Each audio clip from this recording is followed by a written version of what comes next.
Gather round now, and let me tell you the story of an extraordinary young man called Daniel. When Daniel was born, he had what many people called disabilities, very few people called gifts. However, he was to have more than his fair share of both.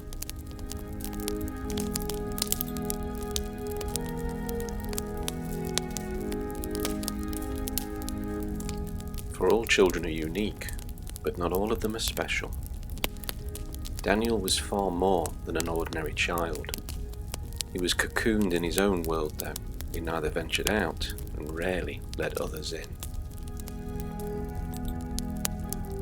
As the years moved on, it seemed like Daniel was biding his time, was waiting for something. Perhaps he was. Perhaps he knew something that none of us did. Because the dreaming thief, Gorthlingus the Cunning, was coming to Earth. He was coming to the right planet. Unfortunately, he might not be coming at the right time.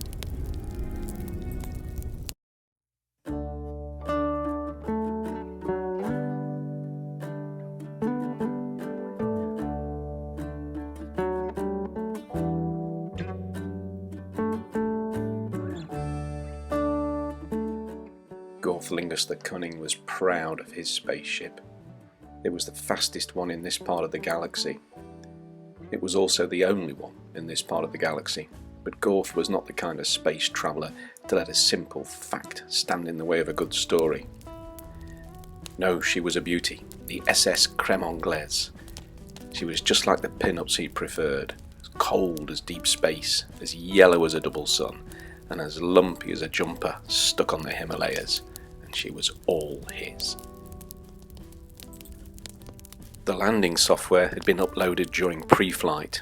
There should be no software bugs to slow him down this time.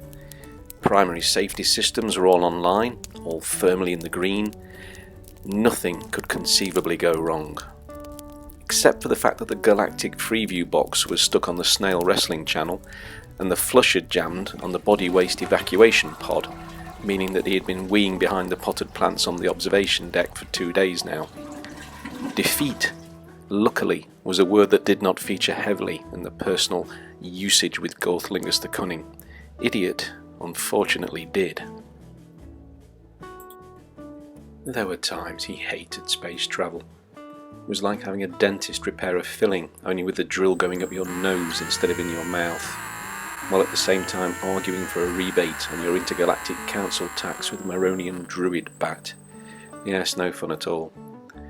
Then there was the chance of meeting all those flatulent tourists on their space buses, the ones who even after 2 weeks travelling still thought Hummus was a Greek god who lived on the island of Domestos and was married to Hermesitus. Now though the time was finally here for him to make his mark. He would just prepare the ship for landfall and he could begin. Gorth began to whistle cheerfully. He was already famous. But if this plan worked, he was going to be a celebrity across every intelligent planetary system in the galaxy, even that one where they raced buttered hamsters through giant spaghetti hoops. Now, cool as that undoubtedly was, particularly when the winner was sacrificed on a giant slice of toast, this was going to be better. Landfall in 4 minutes, Your Magnificence. Really? A quick glance out of the porthole and there it was, the dazzling blue and white of the world circling lazily below him. It looked very close. Too close. Planetfall when, computer? 3 minutes 44 seconds, Your Protuberance. Gorth decided it was time to pay a quick visit and stamped off towards the still violently flushing toilet. It was bright, bright red, genuine marmoset suede, bought during a moment of madness in the Fly's Breath Nebula, where the sales assistant had assured him it would have an amazing effect on women. It did. They hated it. "Computer," he called out over the sound of squelching footsteps. "I hope you realise it takes hours to program a landing sequence. Now, take us back out into space and try again." He waved a spanner through a gap in the toilet door. "Don't make me use this." "I'm very sorry, sir, but my primary protocol is the safety of the crew." The computer paused, revelling in its own importance. "Which is you. and my sensors tell me you are in danger of drowning. It's a faulty bullcock. Gorth waved a piece of sodden toilet paper in front of the monitor. No one is drowning. In danger of drowning eventually, as I said, so I have initiated emergency descent. It's exciting, isn't it? Well, it's more annoying, really. Gorth gaped as the ship arced in over the Pacific Ocean, roaring and burning its way into the Earth's atmosphere. The colour outside his wildly bucking toilet window changed from an inky deep black to a rich azure. Accelerating for landing, your pear-shapedness. Explain accelerating for landing to me. Gorth now had a piece of toilet paper stuck to his shoe. This was disconcerting as he was upside down. And pear-shaped is not a compliment. Really?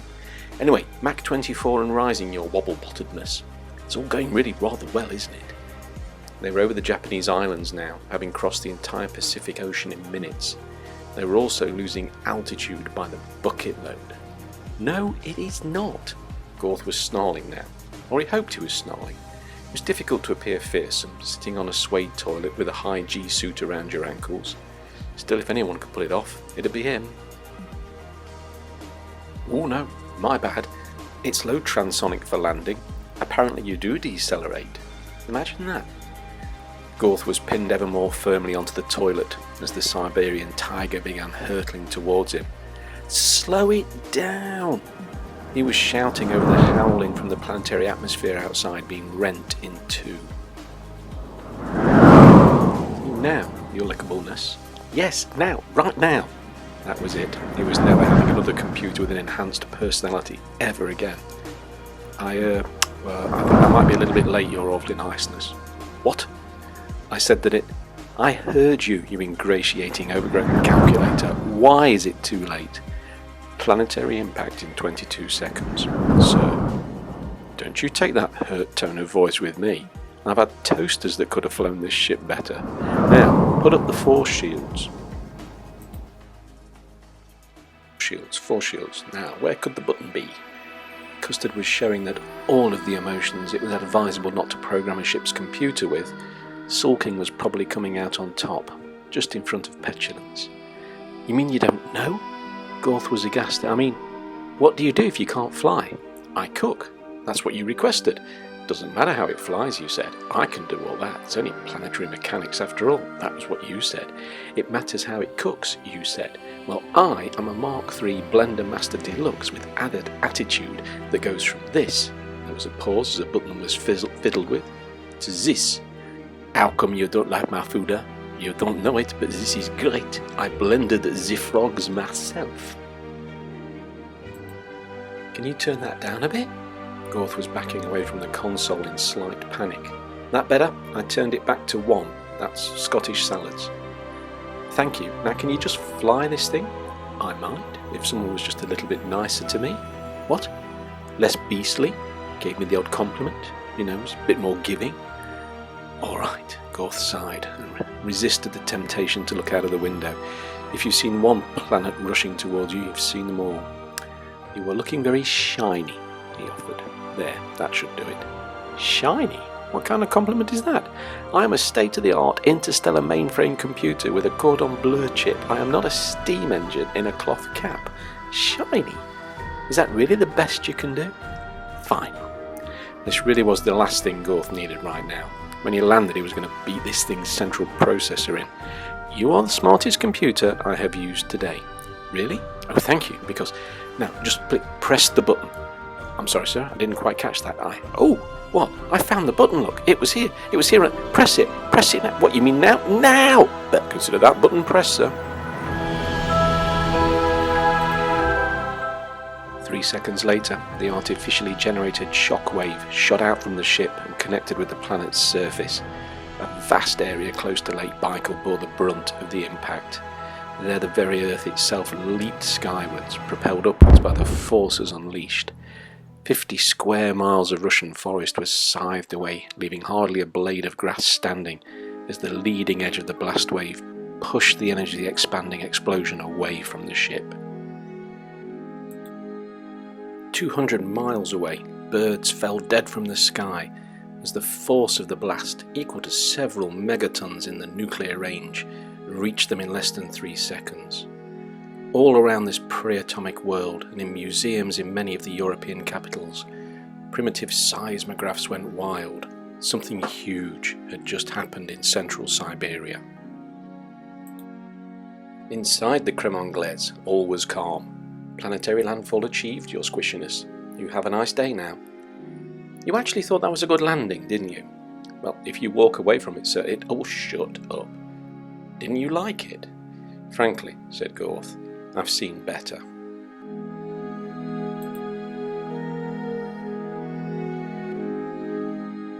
Opened the hatch and peered outside. One glance took in the huge crater, the ship parked rather neatly in the middle of it. This was where the blast had been at its most brutal. The winds, hundreds of miles an hour strong, had long departed, roaring off to scour the Siberian countryside in all directions. There was nothing left standing, bar a few bold pine trees directly under the primary blast zone. That and a mile-high column of Mother Russia towering up into the heavens. Hello? There did not seem to be anybody about, but it never hurt to be polite. Gorth stepped out of the ship, beaming. The scene of Armageddon seemed total, even down to the caribou, stuck firmly to the windscreen, one leg still twitching. Yeah, sorry about that, he said. I'm looking for Daniel. This was very odd. There were no people about at all. This was not what he had been expecting. The planet was a bit underwhelming as well. Granted, Earth did not have a reputation as being the most spectacular planet in the galaxy. That would always be the black star D'Andruf, with its legendary snowstorms of doom, but this was still a little bit strange. Computer. Yes, Your Magnificence? Where are we? Earth, sir. Just as you ordered. It was then that Gorth had the sinking realization that he might not be asking the right question. Computer, when are we? Ooh, a logic puzzle. I love these. Well, if you begin from the standpoint that how can we ever prove that any of us exist, certainly in a Newtonian sense, then... No, computer. What is the date? Date. Just let me check this. I'm going to update my interstellar star charts. Oh dear. Hold on, let me try the deep space beacons. Oh dear. I tell you what, let me try Good Housekeeping magazine. Computer, what date is it? You mean here on this planet, your cringeworthiness? Yes, I mean here on this planet, Earth. Bearing in mind, I asked you to bring me to Derby, in England, in time for Daniel's 10th birthday, July the 2nd, 2012, in Derby. Yes, in Derby. So, where are we? Siberia. Are we in 2012? Pretty much 1908. Is it even July the 2nd? It's June the 30th. But, and I have a big but, what could you possibly say that would make this situation any better? Gorth could not decide whether to sigh heavily or to tut loudly. He ended up trying to do both, which was frankly ridiculous. He sounded like a toad, trying to drink Coca-Cola through a straw, one that went directly to his bottom. Tonight, I'm doing fish fingers. How's that for an announcement? And just how you like them, on a bed of liver, onions and porridge. If a computer could have beamed, that is what this one would have done. Unfortunately, computers can't beam, so it just blinked its paper low light instead. Well, that is better news. Gorth looked at the light. Do you need paper? He asked. No, the computer could not beam and it could not sniffle. This blue biped was such a cruel master. It was an abuse of silicon rights. Custard wanted to shout to the world. That is right, it's not easy, you know, having an IQ of 600 and living in a plastic box. Instead it blinked its ink cartridge needs changing light. There, that should do it. Even a being as self-centered as Gorthlingus the Cunning should pick up on the pathos of that act.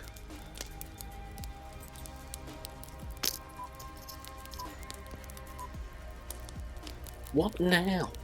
Do you need servicing? Because I had your soup filters sludge drained before we left. No. Is it that camembert and sardine brownie you made for breakfast? Because I did think the fudge sauce was a little bit heavy. No. Custard turned all his lights off. There, that was it. They were having toast for the rest of the journey. Can you tell me then exactly how we got over 100 years into the past?